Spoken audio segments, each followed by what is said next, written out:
небольшая коробка от апельсинового сока. Обычная пачка, которая продается в любом продуктовом магазине. Ее металлический парус – это обрезок алюминиевой банки, пивной либо из-под напитка. Закреплена эта жестяночка всего лишь одной проволочкой. Такая конструкция удочки очень удобна. Ее парус складывается, и она занимает мало места в шкафу для игрушек. При необходимости мы его раскрываем, поджигаем свечку,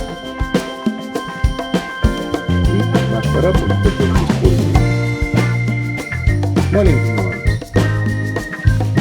Сильный наклон или сильное поднятие паруса будет мешать тяготе, поэтому используйте угол примерно 45 градусов, так чтобы горячий воздух, опираясь на наш алюминиевый парус, хорошо толкал наш котелок. Если вам будет сложно сделать именно вот такой пароход, а может это сделаете красивее и лучше. Вот. Для юнит я предлагаю вот такую конструкцию. Пол вы видели, как она плавает, а состоит она буквально из двух частей. Опять-таки помочь. Кусок банки. Я его изогнул в виде вот такой вот латинской буквы S.